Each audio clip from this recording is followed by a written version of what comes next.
এটা কি জানেন? এটা আজকে বানাবো আমরা নাগা মরিচের আচার।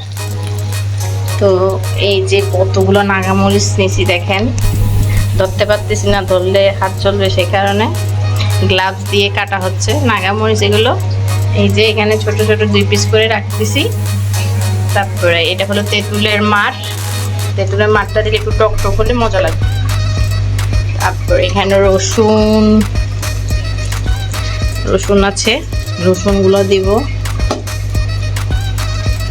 এখন এখানে সরিষা তেল দিছি, সরিষা বাটা দিছি আর 5 ফোড়ন, এগুলাকে একটু ভুনে নিয়ে তারপরে এখন রসুনতে শুকনো মরিচগুলো দিয়ে দিব।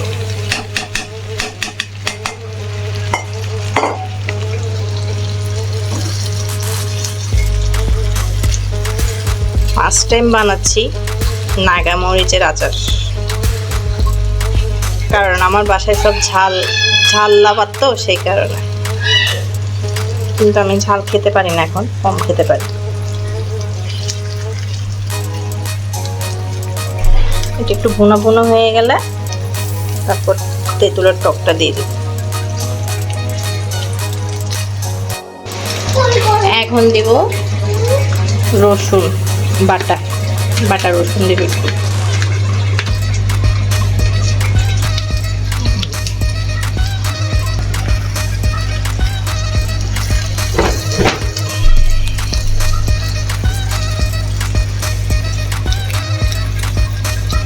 রসুনটা দিয়ে কষাতে হবে। তারপর দেব লবণ।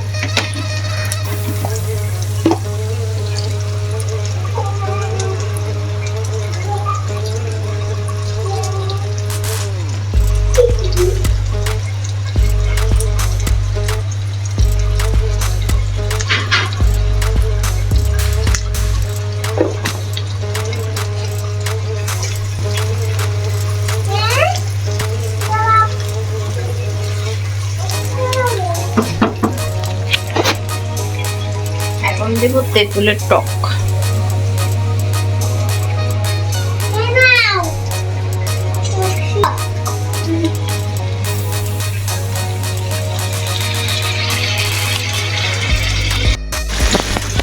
তেঁতুলের টকটা দিয়ে এখন একটু নাড়বো।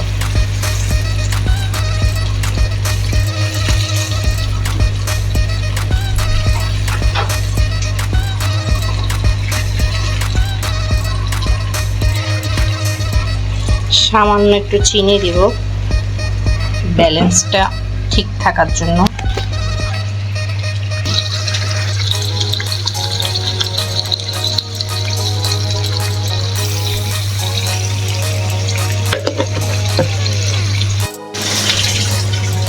এটা মোটামুটি হয়ে গেছে, রসুনটা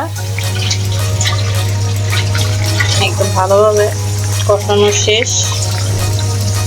যেহেতু মরিচটা বেশিক্ষণ লাগে না, সেই কারণে আগে রসুন ওতে এই মশলাগুলো ভালোভাবে কষিয়ে নিচ্ছি।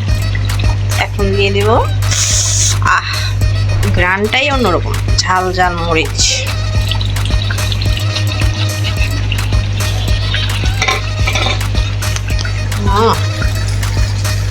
স্মেলটা এত যে সুন্দর, অনেক সুন্দর একটা স্মেল বেরোচ্ছে, যেটা শুধু আমি পাচ্ছি, আপনারা পাচ্ছেন না।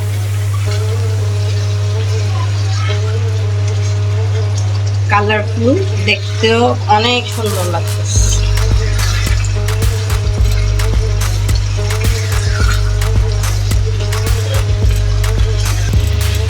এটা হয়ে আসলে নামানোর আগে একটু ভিনেগার দিব আর 5 ফোড়ন বাটা দিয়ে দিব, গুঁড়াটা। এটা হওয়ার পরে লুকটা দেখাবো আপনাদের। তো দেখি 10 মিনিট পর এটার অবস্থাটা কতটুকু গিয়ে দাঁড়ালো। অনেক সুন্দর স্মেল বেরোচ্ছে।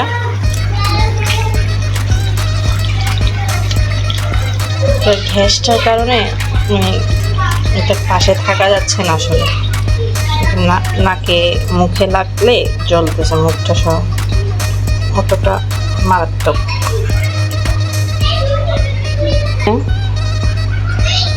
পাঁচফোড়ন যেটা গুঁড়ি করে রাখছি ওটা দিছি, প্রথমে দিছিলাম আস্ত পাঁচফোড়ন দিয়ে বাগার, গুঁড়োটা একটু দিয়ে দিচ্ছি স্মেলের জন্য।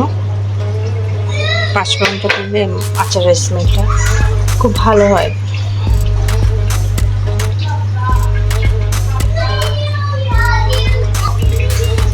তো আমার এটা অলমোস্ট ডান। ঠান্ডা হলে তারপরে বক্সে ঢুকিয়ে ফেলবো। তো এটা ছিল আজকে আমার নাগামরিচের একটা ছোটোখাটো শর্ট ভিডিও, নাগামরিচের আচার। Thanks for watching. সবাই ভালো থাকবেন। আল্লাহ হাফেজ। আসসালামু আলাইকুম।